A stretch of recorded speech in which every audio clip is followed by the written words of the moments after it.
안내 말씀 하나 드리면은 여러분들 오늘 수요 저녁 예배 오시면서 아파트 여기 옆에 융성 아파트도 있고 뭐 다른 아파트도 있잖아요. 주변 곳곳에 저희 교역자분들이 서 있는 것을 주차장 외에 교회 주변에도 서 있는 걸 보셨을 겁니다.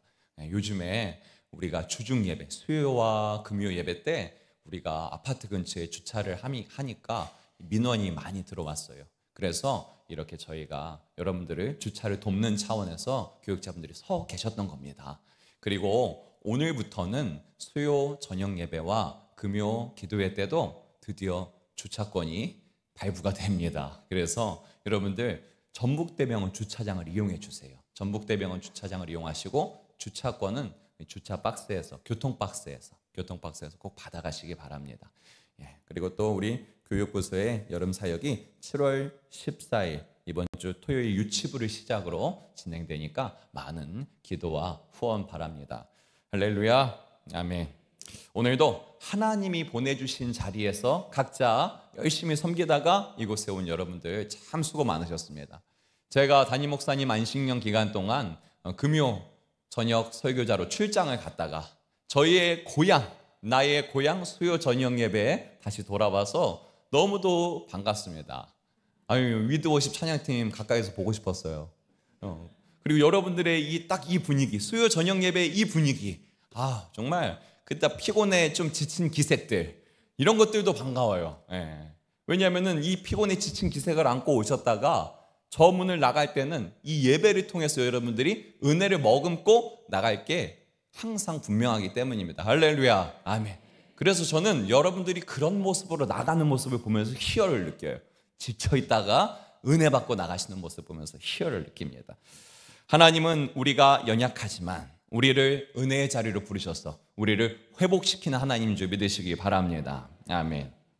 여러분, 이제 우리 교회는 이번 주 토요일을 시작으로 아까도 말씀드렸지만 유치부 성경학교를 시작으로 우리가 영아부부터 청년에 이르기까지 수련회와 성경학교가 진행이 됩니다. 하나님을 인격적으로 만나는 수련회와 성경학교, 이것만 갖고도 참 많은 기도와 준비가 필요한데 게다가 성경학교와 수련회만 하는 게 아닙니다. 우리 교육부서가 튀르키예와 말레이시아로 초등부와 우리 고등부는 단기 선교까지 갑니다. 우리 교육부는 참 대단하신 것 같아요. 대단해요, 정말. 근데 작년부도 대단하죠.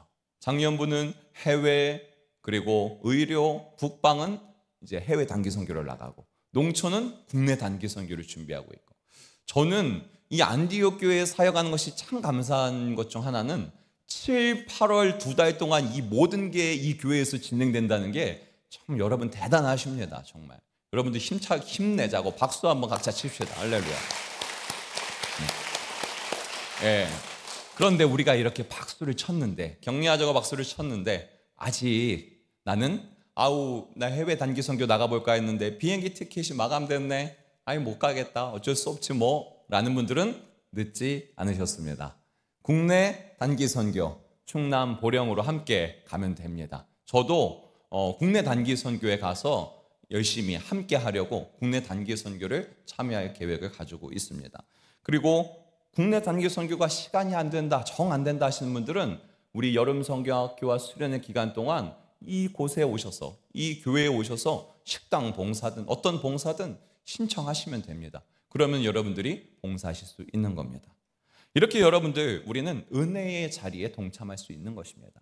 그런데 이런 권면도 중요하지만 이렇게 중요한 여름 사역들을 앞두고 있는 이 시점에서 우리의 마음에 새기고 가야 할 중요한 한 가지가 있다라는 것입니다. 여러분, 질문 한번 드려봅니다. 여러분, 성경학교와 수련회 그리고 단기 선교, 이거 왜 하는 겁니까? 우리 교회가 선교하는 교회라고 해서 이걸 하는 겁니까? 물론 그것도 답변은 되겠지만 정답에 가까운 답변, 하나님이 들으시기에 참 기쁜 답변은 따로 있습니다. 그것은 바로 우리가 진행을 앞두고 있는 성경학교, 수련회, 단기 선교는, 국내 선교는 모두가 하나님 나라의 일에 관련된 것이기 때문입니다. 성경학교와 수련회를 준비하는 교역자 그리고 봉사자들은 우리가 빠지지 말아야 할 사탄의 함정이 하나 있습니다. 그것은 성경학교와 수련회라는 사역을 소위 말하면 역대급으로 해내는 것이 목적이 돼선 안 된다는 것입니다. 성경학교와 수련회를 통해서 하나님 나라를 맛보는 것이 목적이 되어야 되는 줄 믿으시기 바랍니다. 아멘. 가족 휴가, 여름 휴가까지 반납해가면서 국내 해외 선교에 참여하는 성도님들에게도 사단은 덫을 쳐놨습니다. 뭡니까? 그 일정에 참여하는 것에 의미를 두시면 안 됩니다. 단기 선교에 참여함을 통해서 그 속에서 과정을 통해서 하나님 나라의 확장을 부분적으로 누리는 것이 우리의 목적이 되어야 되는 줄 믿으시기 바랍니다. 아멘. 이러한 원리를 확대해서 우리 모두의 삶에 한번 적용해 보자면, 저와 여러분이 오늘 하루 몸담고 있던 가정, 직장에서 우리에게 주어진 임무, 가정이든 직장이든 어디든 우리에게 주어진 기능을 잘 해내는 것이 우리의 목적이 아닙니다, 여러분. 그건 성공할 때도 있고요, 그건 실패할 때도 있어요. 중요한 것은 무엇이냐? 우리가 보냄받은 자리에서 하나님 나라를 누리는 것이 성도의 목적이 되어야 되는 줄 믿으시기 바랍니다. 아멘. 그래서 오늘 설교 제목을 이 중요한 시점을 앞둔 이 시점에서 마음에 새기고자 해서 하나님 나라의 일을 말씀하신 예수님이라고 정해봤습니다. 우리는 오늘 예수님의 말씀하신 하나님 나라에 관한 일을 성경에서 살펴볼 겁니다. 그리고 이 하나님 나라 일을 확장하려면 무엇이 절대적으로 필요한지를 결론적으로 볼 것입니다. 자, 먼저 사도행전 1장 3절 우리 화면을 보시고 함께 읽습니다. 시작. 그가 고난을 받으신 후에 또한 그들에게 확실한 많은 증거로 친히 살아계심을 나타내사 40일 동안 그들에게 보이시며 하나님 나라의 일을 말씀하시느니라. 아멘. 여러분, 우리가 조금 전 읽은 본문을 보니까요, 그들에게 확실한 많은 증거로 친히 살아계심을 나타나셨다라고 증거하고 있습니다. 부활한 예수님은 성경을 모아보면 부활한 예수님은 부활 이후부터 총 약 10여 차례 제자들에게 나타나서 부활한 본인에 대한 그 믿음, 부활 신앙을 심어주셨습니다. 그리고 부활 신앙만 심어준 게 아니라 하나님 나라에 관한 일을 가르치셨다라고 오늘 본문이 가르치고 있습니다. 제자들은 부활한 예수님 보면서 당황한 거예요. 사람이 어떻게 죽었다가 살아나지? 당황하고 믿기 어려웠던 거죠. 그러니 부활 신앙에 관한 그들의 눈을 떠지게 해줄 필요가 있었던 거죠. 그런데 부활 신앙을 가르쳐주는 것과 동일하게 중요한 것이 무엇이냐? 바로 오늘 본문에 기록된 대로, 우리가 읽은 대로 하나님 나라에 관한 일을 제자들에게 가르쳐주시는 것에 예수님은 열정을 다하셨다는 겁니다. 왜냐하면 제자들은 하나님 나라에 관한 영적 무지함이 있었다는 겁니다. 자, 예수님이 지금 제자들에게 말씀하시는 거예요. 부활하신 예수님 말씀하시는 겁니다. 얘들아, 내가 십자가에 달려 죽은 이유는 영원한 제사장, 그리고 영원한 속죄물의 효력, 영원히 사라지지 않을 효력, 바로 대속의 효력을 완전히 이루기 위해서 나는 십자가에 달려 죽은 거야. 사랑하는 제자들아, 내가 부활한 이유는 죄와 사망의 세력을 이기고 이제 죽음도 이긴 승리가 바로 여기 있음을 너희들에게 나타내 보여주고 너희들이 이 승리를 누리게 하기 위해서 부활한 내가 너희들에게 나타난 것이다. 그리고 예수님은 이 두 가지만 강조한 게 아니라 연이어서 하나님 나라에 관한 일을 말했다는 겁니다. 얘들아, 하나님 나라는 말이다, 이렇게 저렇게 설명을 하셨다는 겁니다. 그러니 예수 그리스도의 십자가와 부활 사건을 믿는 성도가 된 저와 여러분들도 우리가 오늘 깨달아야 될 게 있다는 겁니다. 하나님 나라에 관한 일을 우리는 여기서 오늘 깨달아야 한다는 것입니다. 그것을 마음에 새기고 선교든 단기 선교든 봉사든 일상이든 살아내야 한다는 것입니다. 자, 그러면은 먼저 하나님 나라에 관한 것을 우리가 알 필요가 있겠죠. 하나님 나라라는 용어는 어디서 나왔습니까? 처음에 신약 성경에서부터 나옵니다. 그런데 용어는 신약 성경에 본격적으로 등장하지만 하나님 나라라는 개념 자체는 이미 구약에서부터 하나님이 계시하셨습니다. 이미 하나님 나라의 개념은 아브라함, 이삭, 야곱에게부터 그리고 많은 선지자들에게서부터 하나님 나라의 개념을 계시하셨습니다. 여러분, 우리가 한번 생각해 보면요, 어떤 종교단체가 그 종교의 모양을 형성하려면 꼭 필요한 게 한 가지 있습니다. 그게 뭐냐? 교리입니다. 교리. 자, 신천지는 뭡니까? 신천지 하면 14만 4천 교리를 만들었죠. 그리고 또 뭡니까? 하나님의 교회 안산홍은 뭡니까? 어머니 하나님. 그리고 통일교는 원리 강론이라는 것을 교리로 내세웁니다. 이렇게 교리가 필요했다는 것이죠.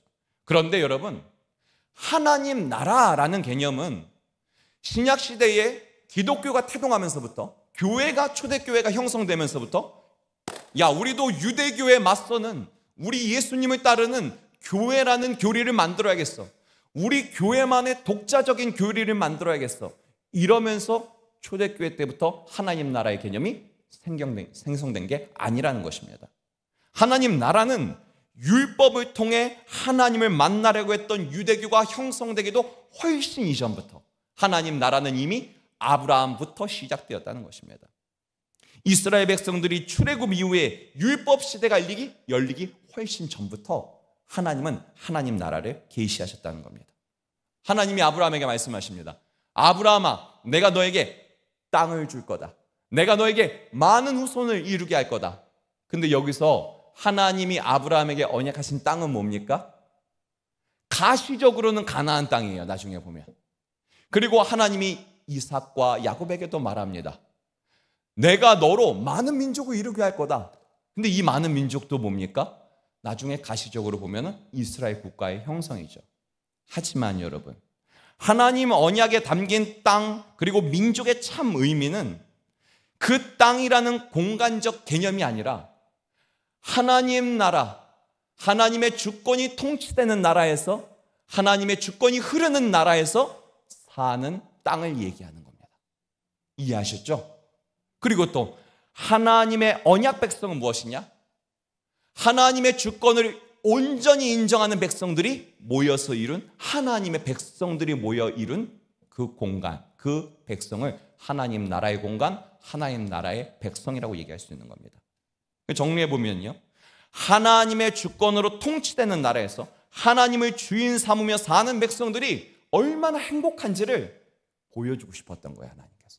이게 구약 시대에서 절정에 이르는 시대가 하나 열리는데, 그게 바로 다윗과 솔로몬에 이어지는 시대의 구약의 절정에 이릅니다. 예루살렘 성전이 완공되죠. 다윗이 준비하고 솔로몬이 완공하죠. 그때 온 백성들이 하나님 나라의 정의, 하나님 나라의 공의, 하나님 나라의 주권이 통치되는 곳에서 이스라엘 온 백성이 살고 있었어요. 그러니까 너무 기쁜 거예요. 너무 풍성한 거예요. 그 기쁨이 말로 다 할 수 없는 거예요. 완전한 하나님 나라를 부분적으로 맛본 거죠. 그러다가 마침내 초림하신 예수 그리스도를 통해서, 예수님의 초림을 통해서 하나님 나라가 더욱 확실하게 실현되는 것을 볼 수 있는 것입니다. 그럼 예수님은 신약에서 뭐라고 외치십니까? 예수님이 이렇게 말하죠. 때가 찼다. 하나님 나라가 가까이 왔다. 회개하고 성령을 받으라. 복음을 믿으라. 이러한 예수 그리스도의 하나님 나라가 가까이 왔다는 선포는, 이 선포는 심판을 준비하라는 경고의 메시지이기도 합니다. 여러분, 우리가 하나님 나라를 마음에 두지 않고 살면은 어떤 심판을 받게 되느냐? 우리 누가복음 13장 28절이 있는데 화면에 보고 함께 봉독합니다. 시작. 너희가 아브라함과 이삭과 야곱과 모든 선지자는 하나님 나라에 있고 오직 너희는 쫓겨난 것을 볼 때에 거기서 슬피 울며 이를 갈리라. 아멘. 아까 말씀드렸지 않습니까? 하나님 나라의 개념은 이미 아브라함부터 하나님이 계시하셨다고요. 아브라함과 이삭과 야곱과 선지자들에게 하나님 나라를 계시하셨어요. 그런데 하나님 나라를 마음에 두지도 않고, 그리고 그 하나님 나라를 이 땅에서 아주 본격적으로 실현하신 예수 그리스도를 믿지도 않고 오직 율법만 부여잡고 살던 종교 생활에 빠진 자들에게 예수님이 이렇게 말씀하시는 겁니다. 하나님 나라를 꿈꿨던 아브라함, 하나님 나라를 꿈꿨던 이삭, 야곱은, 그리고 선지자들은 모두 하나님 나라에 있을 것이다. 그러나 하나님 나라를 마음에 두지 않고 종교 생활을 하는 너희들은 슬피 울며 밖에서 이를 갈 것이다. 이게 예수님의 경고인 겁니다. 이처럼 초림하신 예수님은 하나님 나라가 아주 가까이 왔음을 지금 선포하신 겁니다. 임박한 하나님 나라의 시작을 알리신 겁니다. 그리고 다시 오실 예수, 재림 예수는 그 하나님 나라를 완성하러 오시는 예수님이 되시는 겁니다. 또한 여러분, 우리 예수님이 하나님 나라의 시작을 알리는 분이자 완성자라는 것을 성경이 놀랍게도 알려주고 있는 본문이 또 있어요. 마가복음 1장의 기록을 보면은 광야에서 시험받는 사건, 예수님이 광야에 나가서 시험받는 사건이 나오는데, 마가복음 1장 12, 13절을 보면 제가 알려드리면은 예수님이 성령에 이끌려 광야로 나가 40일간 사탄에게 시험을 받는 장면이 나옵니다. 그런데 그 사탄에게 시험을 받는 동안 들짐승과 함께 먹고 자고, 들짐승과 함께 먹진 않으셨죠. 들짐승과 함께 지냈다라고 나옵니다. 천사들이 수종들었다라고 나옵니다. 먼저 우선 예수님이 사탄의 시험을 이겼다는 말씀은 하나님 나라의 완성자인 예수님이 사단의 일을, 모든 계획을, 이 땅에서 펼쳐지는 사단의 모든 계획을 멸하셨다는 것이, 그것이 증거되고 있는 것입니다. 사탄의 나라는 망했다는 거죠. 하나님의 아들이 온 것은 사단의 일을 멸하려 하심이라는 말씀이 이루어졌다는 거죠. 그래서 예수를 믿고 하나님 나라를 심령에 가지게 된 성도는 사탄의 시험을, 사탄의 일을 우리가 이겨낼 수 있고 시험을 능히 이겨낼 수 있는 줄 믿으시기 바랍니다. 아멘. 그게 하나님 나라를 맛보는 겁니다, 성도가. 또한 예수를 믿고 하나님 나라의 심령을 심고 사는 성도들은 사탄의 부하들인 귀신들을 내쫓고 하나님 나라를 확장하는, 하나님 나라를 누릴 뿐만 아니라 하나님 나라를 확장하는 인생을 살게 된 줄 믿으시기 바랍니다. 그래서 예수님 말씀하셨죠. 너희가 귀신을 내쫓은 것 자체로 기뻐하지 마라. 너희가 병을 고치고 능력을 행하는 것 자체로 놀라워 기뻐하지 마라. 그것을 통해서 하나님 나라가 확장되고 있음을 기뻐해라. 이렇게 말씀하셨다는 겁니다. 그럼 예수님이 광야에서 시험 받으실 때 들짐승들과 함께 친구처럼 지내며 천사들이 수종들었다는 말씀은 뭘 의미하는 걸까? 여러분, 제가 검색해 보니까 올해로 99년 된 역사를 자랑하는 동춘 서커스단이 있다고 합니다. 동춘 서커스단, 전 보지도 못했어요. 올해로 99년 됐대요. 그런데 그 서커스단을 보면은 TV에서나 봤잖아요. 이렇게 동물들이랑 조련사랑 친구 맺고 굉장히 신기하잖아요. 근데 우리 예수님이 그냥 단지 신기하라고, 그냥 단지 어떤 신적 요소를 보여주시기 위해서 동물들과 들짐승과 광야에서 그렇게 지낸 게 아니라는 거예요. 거기에는 언약의 성취, 하나님 나라의 완성의 성취가 담겨져 있다는 것이죠.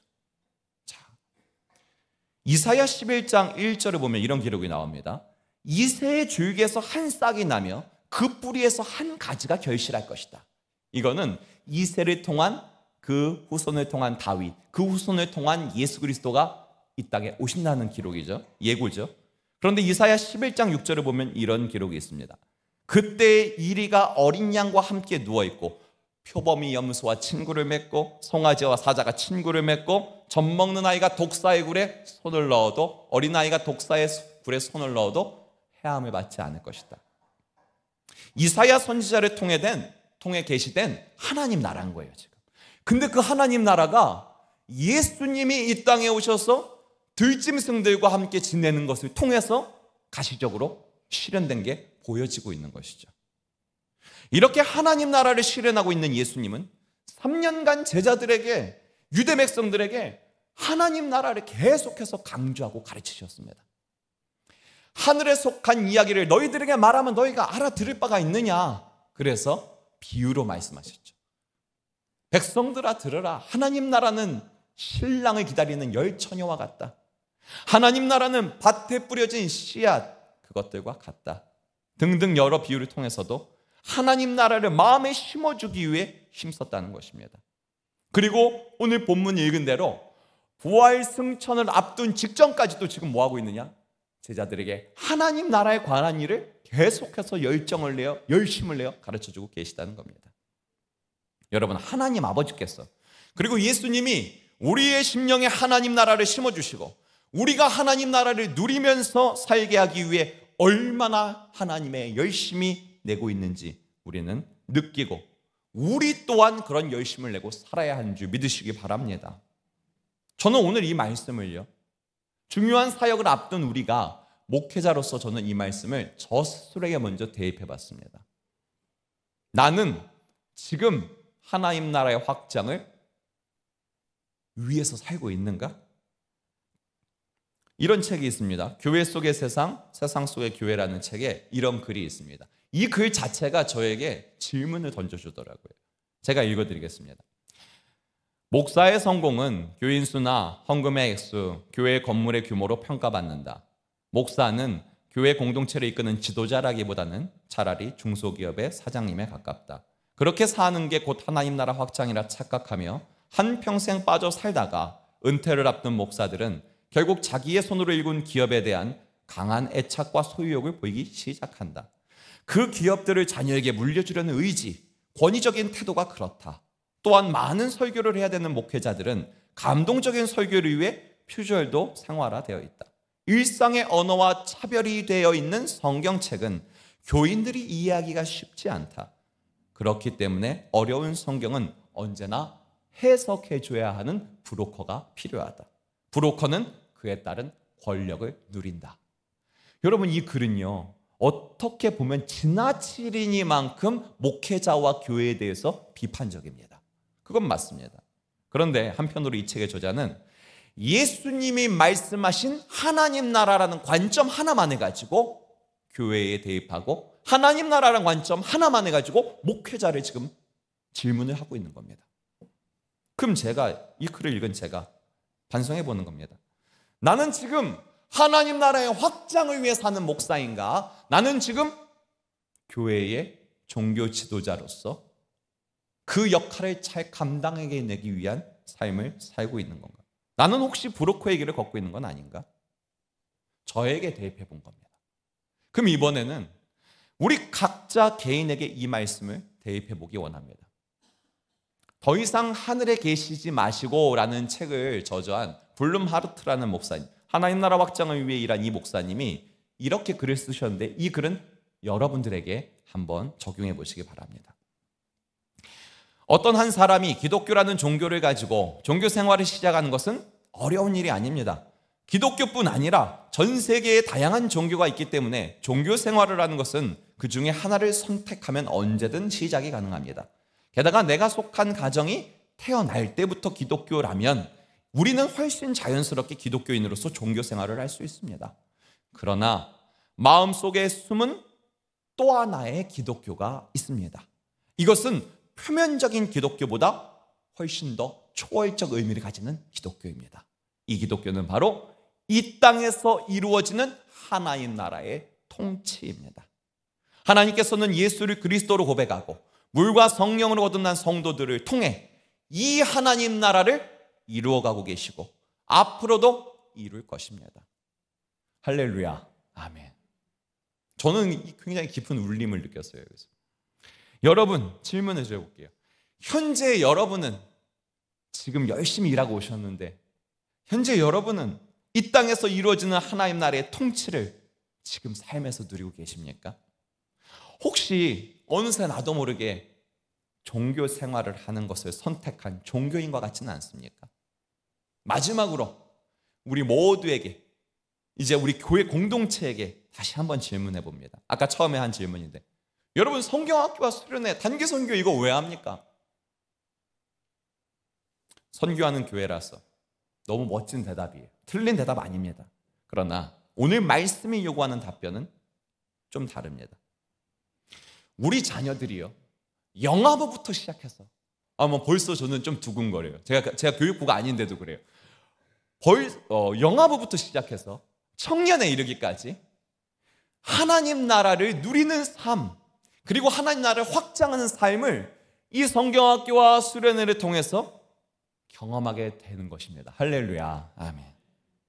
여러분, 어린아이라고요 하나님 나라 누리지 못하는 거 아닙니다. 어린아이도 사탄의 시험을 이기고 죄와 사망을 이긴 예수, 그 완성자인 예수님을 인격적으로 만나고 그 삶이 변화되는 것을 저는 너무도 많이 봤습니다. 하나님 나라는 어린아이와 같은 자들의 것이라고 자신의 환경과 상황을 계산하면서 하나님과 거래하는 어른들보다, 야, 너 오늘 기도하면 하나님 만난다, 네가 믿음으로 부르짖으면 하나님, 네가 무슨 짓을 했던 하나님이 널 만나주셔, 오히려 어린이들이 네 하더라고요. 우리 청소년들도 세상에서 성공하기 위한 지식을 확장하는 것, 그것보다 하나님 나라를 확장하는 것이 더욱 의미 있는 삶인 것을 깨닫고 하나님 나라의 확장을 위해 사는 청소년들이 될 수 있다는 것입니다. 근데 너무도 안타까운 건 뭐냐? 우리 어른들이 먼저 질의 겁을 먹는 것 같습니다. 예수님처럼 하나님 나라가 가까이 왔으니 회개하고 성령을 받으라 외쳐야 하는 신앙의 선배인 우리들이 오히려 우리들이 세상 풍조와 유행을 기준 삼고 성경학교와 수련회 프로그램을 준비하고 있는 것은 아닌지 그런 실수를 저지를 때가 많다는 것입니다. 하나님 나라를 심어줘야 할 우리 신앙의 선배들이 이 땅에 속한 것에 쩌들어 있는 청소년들을 보면서 오히려 이렇게 겁을 먹고 지레 이렇게 얘기하죠. 이번에 수련회 가야지. 이번에 수련회 꼭 가야지. 아유, 학원 때문에 못 가니? 아유, 어떡하니? 그래, 알았다. 여기서 알았다라고 하면 안 되는데.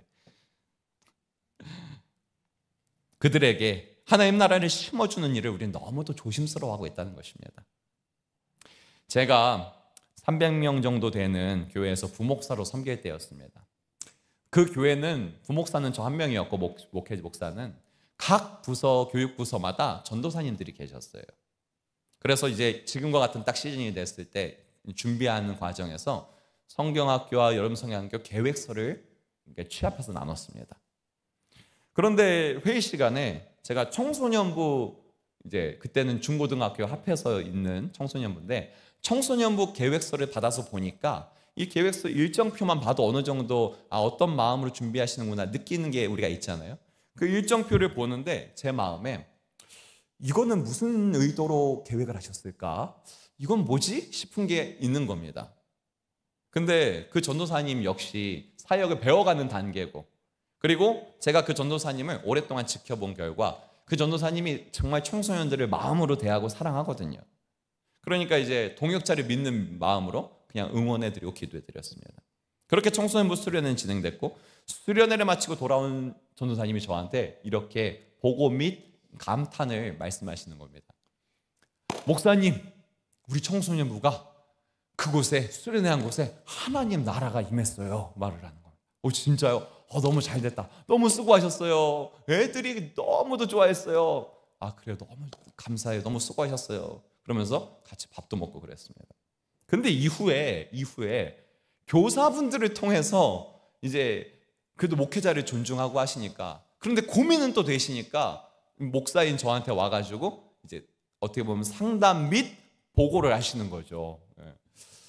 수련회를 했는데 낮에 이제 신나게 낮엔 놀아야 됩니다. 많이 놀아야 마음이 열리죠. 낮에 신나게 놀고 교제했는데 밤이 됐습니다. 그럼 교사분들은 무슨 생각합니까? 우리 애들이 하나님 만났으면 막 이렇게 생각하잖아요.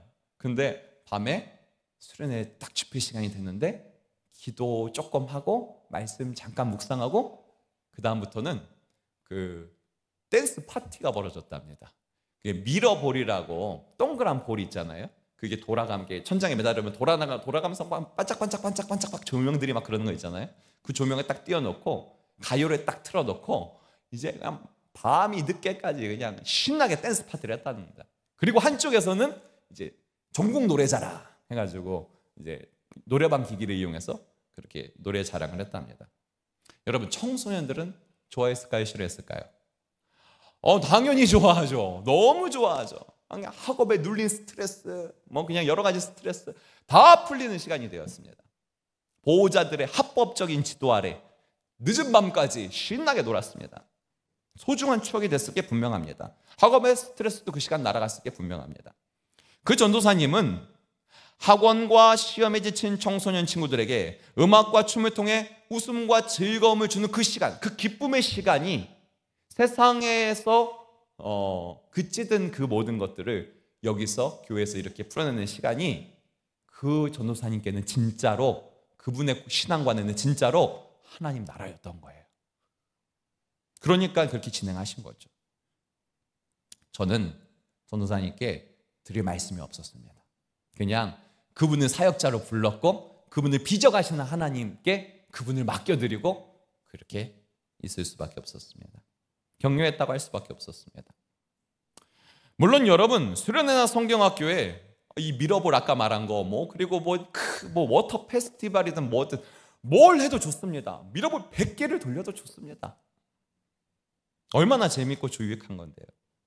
오히려 청소년들이요, 하루 종일 한 곳에 가둬둔 채 유명 강사 투입해서 계속 신앙 강좌 시키고 찬양시키고 밤새도록 기도시키고 애들 그다음부터 수련회 안 갑니다. 단기 선교 마찬가지입니다. 단기 선교 나가서 그 나라 우상 숭배 나라를 내가 뒤집어 놓겠노라 4박 5일 동안 온갖 사원들을 돌아다니면서 예수의 피, 예수의 피. 제가 지금 그거 이상하다는 게 아닙니다. 해야 하는 겁니다. 그런데 그것만 하고 오시는 거, 그게 하나님 나라의 확장은 아닌 것 같습니다. 자, 지금 오늘 말씀의 기준에서 한번 정리해 보자는 거예요. 우리가 다루고 있는 본문에서 예수님이 승천하기 직전까지 하나님 나라에 관한 일을 예수님은 설명하셨어요. 그런데 그 가르침을 받은 제자들에게서 나오는 질문이 뭡니까?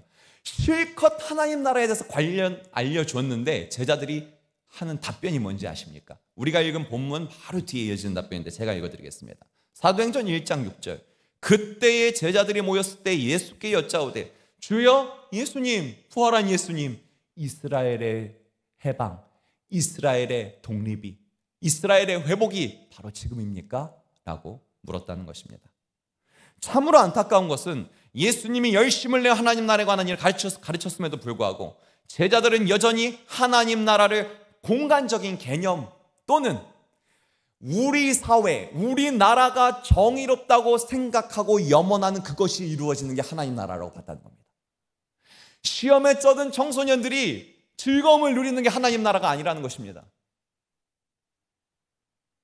제자들의 마음속에는 하나님 나라의 완성이 아니라 이스라엘 나라의 독립의 완성이 가득했습니다. 제자들은 생각한 겁니다. 이제 예수님이 십자가 죽음을 이기고 부활까지 했으니 지금이야말로 이스라엘 해방이 이루어지겠구나. 예수님은 이 땅에서 하나님 나라의 실현을 보여주셨고 이 땅에서 분명히 확장하는 운동을 하셨습니다. 하지만 예수님은 이 땅에 속한 문제들이 해결되는 것이 하나님 나라, 곧 그게 하나님 나라라고 말한 적은 없으십니다. 세상 문제와 소원이 해결되는 것, 그렇게 우리의 어떤 스트레스가 해소되는 것, 그게 하나님 나라였다면 예수님은 하나님 나라 운동에 실패한 사람입니다. 여우도 머리 둘 것이 있고 새들도 거주할 집이 있는데 나는 이 땅에 집도 없다. 나는 이 땅에 한 평도 없다.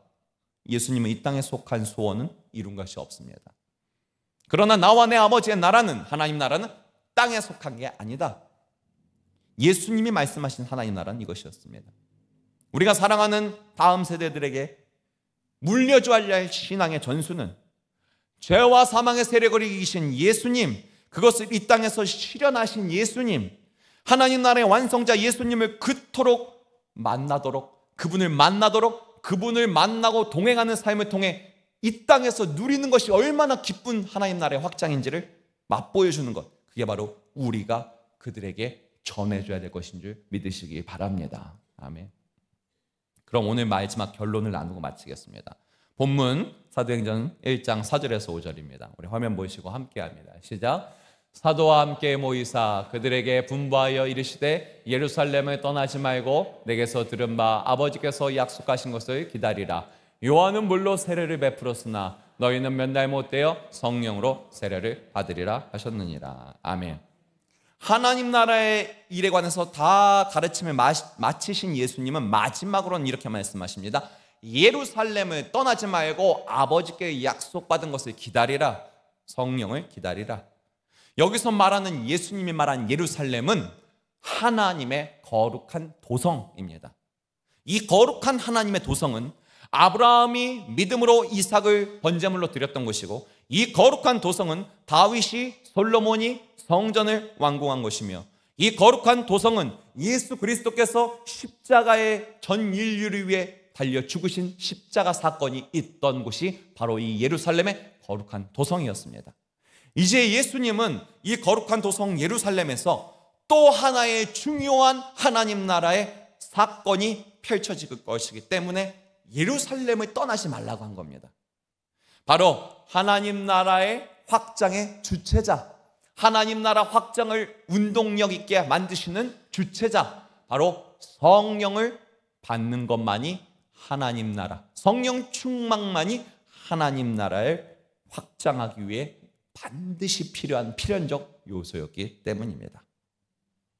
이제 여러분들, 우리가 이 말씀을 기억하면서 이렇게 기도하기 원합니다. 여러분, 중요한 사역을 앞두고 있는 우리가, 중보하는 우리 역시도 우리의 마음속에 뭐가 심겨져 있어야 된다고요? 하나님 나라 누리는 것, 하나님 나라 확장하는 것이 심어져 있어야 합니다. 그게 전제된 상태에서 어떤 좋은 사회적인 일을 하는 겁니다. 그리고 또한 이 모든 것을 행하기 위해서는 필연적으로 성령을 충만을 구해야 할 줄 믿으시기를 바랍니다. 아멘. 그래서 이 말씀을 이루는 우리가 되길 소망하며, 우리 아까 찬양팀이 결단 찬양을 미리 불러주셨어요. 마지막 찬양으로 우리 예수 하나님의 공의, 우리 함께 찬양하며 기도하겠습니다.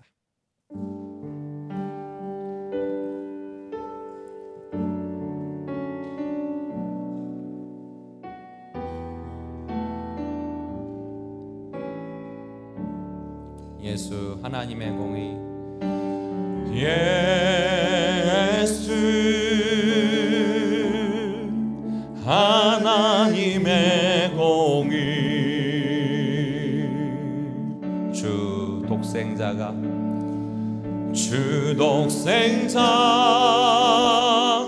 그의 나라 임하시네. 예수 제물이 되신 주님, 예수 제물이 되신 주,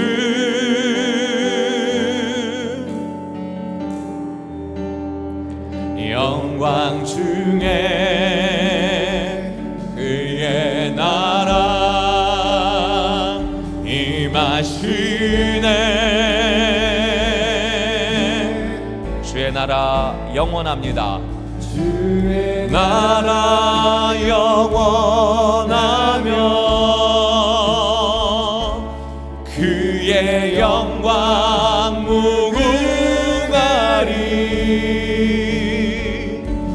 왕의 위엄과 능력이 이제 임하였으니 주의 주권과 주의 통치와 주의 나라 힘과 권세 임하네. 아멘. 예수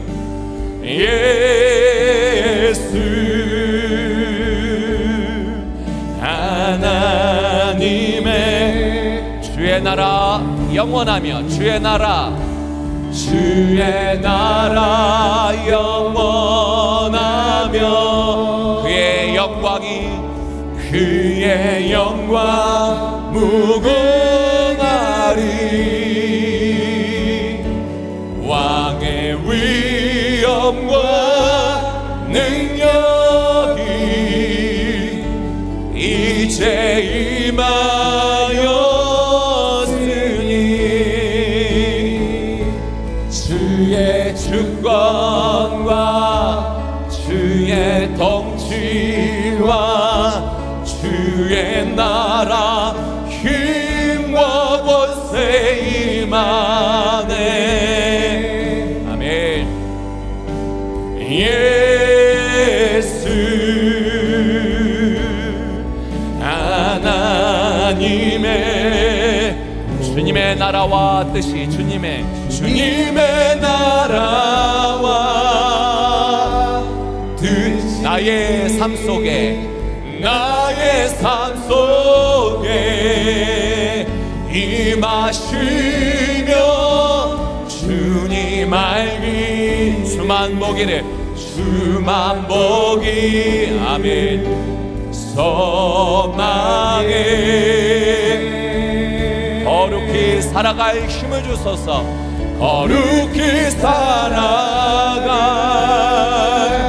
힘과 두려움없는 믿음 주신 나의 하나님, 완전한 사랑.